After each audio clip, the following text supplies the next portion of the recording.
দেবাংশু ভট্টাচার্য তৃণমূলের মুখপাত্র ফের বিস্ফোরক পোস্ট করলেন তিনি। সেখানে তিনি লিখেছেন, ডাকাত মোদি, ছ্যাচর মোদি। বিজেপির জাতীয় মুখপাত্রকে ট্যাগ করে তিনি লিখেছেন, আয়ুষ্মান ভারতে ও ভারতমালা প্রকল্পে যে অনিয়ম হয়েছে সেটা আগে দেখা হোক। অন্যের দিকে কাদা ছোড়ার আগে এবার ওদের নিয়ে আত্মনিরীক্ষণ করা হোক, যেটা নরেন্দ্র মোদী কাল বলেছিলেন। এরপর তিনি লিখেছেন, মিস্টার মালব্য, আপনি একবার আপনার নিজের দিকে তাকান। কিন্তু কেন এই বিস্ফোরক পোস্ট করলেন দেবাংশু? আসলে বিজেপির আইটি সেলের নেতা অমিত মালব্যের আগে তৃণমূলকে বিধে পোস্ট করেছিলেন। তিনি লিখেছিলেন, চোর ধরো চোর, মমতা চোর। এরপরে তিনি ক্যাগ রিপোর্টের কিছু তথ্য তুলে ধরেন। সেখানে তিনি উল্লেখ করেছিলেন, কম্পিউটার অ্যান্ড অডিটর জেনারেল বিরাট অর্থনৈতিক অনিয়মের সন্ধান পেয়েছে। বাংলায় মমতা বন্দ্যোপাধ্যায় সরকারের বিরুদ্ধে এই দুর্নীতির অভিযোগ করে সরব হয়েছিলেন অমিত মালব্য।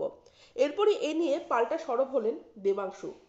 তিনি লিখেছেন, টাকা কোথায় গেল? এমনকি এজেন্সি ফান্ডের টাকার বিলও মমতা বন্দ্যোপাধ্যায়ের সরকার জমা দেয়নি বলে অভিযোগ তুলেছেন অমিত মালব্য। আর তার জেরেই উত্তর দিলেন দেবাংশু। এদিকে সামনের লোকসভা ভোট, তার আগে একে অপরের বিরুদ্ধে চলছে নানা দোষারোপ।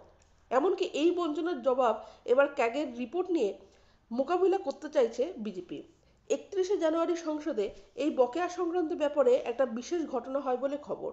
আনন্দবাজারের প্রতিবেদন অনুসারে জানা গেছে, সেদিন সংসদে জাতীয় সঙ্গীত সবে শেষ হয়েছিল। সকলকে নমস্কার জানিয়ে ধীর পায়ে দরজার দিকে এগোচ্ছিলেন দ্রৌপদী মুর্মু। এদিকে প্রধানমন্ত্রী নরেন্দ্র মোদীর ঠিক পেছনের আসনেই দাঁড়িয়েছিলেন তৃণমূল সাংসদ সুদীপ বন্দ্যোপাধ্যায়। আচমকা দেখা হয়ে গেছিল যে তিনি প্রধানমন্ত্রীকে কিছু যেন বলছিলেন। পরে এ ব্যাপারে জানা গিয়েছিল।